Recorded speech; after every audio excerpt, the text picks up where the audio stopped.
Magandang buhay at welcome sa kusina ni Dan Levy. Today's recipe, napakasimple, napakadali, pero sigurado akong uulit-ulitin nyo. Magluluto tayo ng ginisang tokwa at baboy na sinamahan natin ng gulay. Magpainit lang ng mantika tapos ipiprito na natin yung ating tokwa. At yung tokwa natin ay hiniwa lang natin yan sa katamtamang laki at hiniwa natin sa cube. At gagawin natin dito ay ipiprito lang natin to ng mga 6 minutes. Ibig sabihin yan, 3 minutes, tapos baliktarin natin another 3 minutes para maluto natin yung ating tokwa. At saka iwasan natin na sobrang tosta yung ating tokwa kasi mag-iiba yung lasa niyan.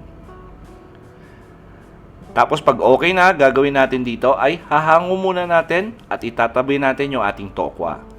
Tapos yung mantika na yan ay babawasan natin at dyan na tayo magigisa.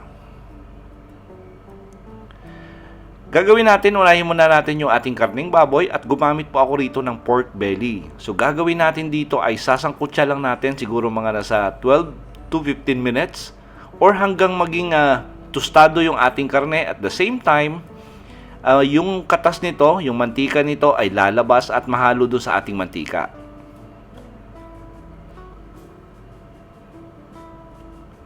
Tapos pag okay na, medyo brown na siya at saka medyo crispy na yung gilid ng ating karne, hahanguin natin at itatabi muna natin.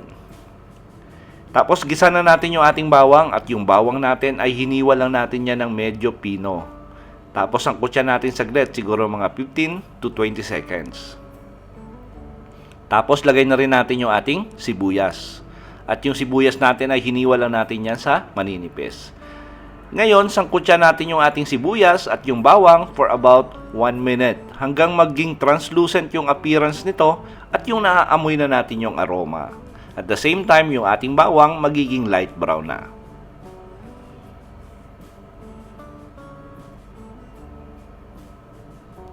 Tapos lagay na natin yung ating sinangkutsang karne. Ito yung pork belly na sinangkutsa natin kanina ng mga 15 minutes. Haluin natin saglit.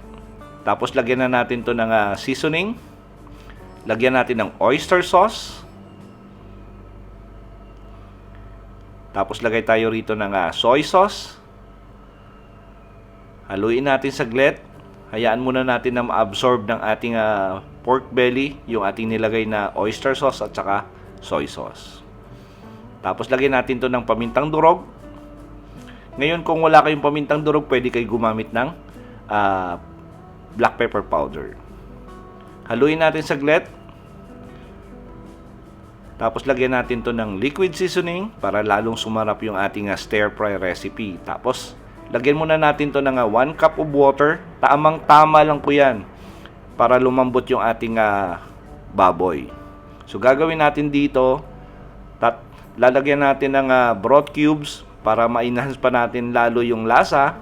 Tapos palalambutin natin ng 15 minutes. After 15 minutes, check natin yung ating karne. Sigurado kung malambot na yan dahil sinangkutsa pa natin kanina. Lagay na natin yung ating gulay. Lagay na natin yung ating sayote. At hiniwa lang natin yan ng maninipis. Tapos gagawin natin dito ay pakukuluan muna natin yung ating sayote for about 5 minutes. Mahinang apoy. Then after 5 minutes, hindi pa masyado malambot yan.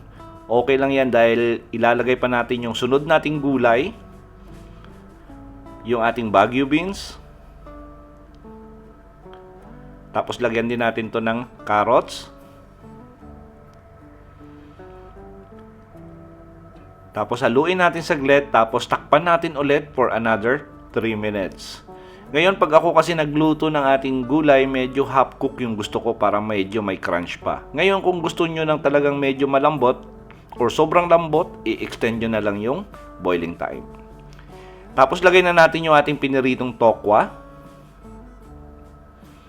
Tapos haluin na natin to. Na-imagine nyo na ba yung sarap ng ating recipe? At sigurado ako magugustuhan nyo. Pag ganito kasi yung ulam, medyo hindi mo na kailangan ng maraming kanin. Kasi gulay pa lang, tokwa pa lang, busog na busog ka na. Sinimmer lang natin for a few minutes, tapos lipat lang natin sa ating serving plate At pwede na nating i-enjoy yung ating ginisang toko at baboy na sinamahan natin ng gulay. Sa lahat po na nagkagusto ng ating recipe for today, please like and share this video. Tapos kung bago po sa ating kusina, please don't forget to subscribe at pindutin yung notification bell para updated kayo sa mga susunod pa nating masasarap na recipe. Salamat sa panonood at ito ang Kusina ni Dan Levy.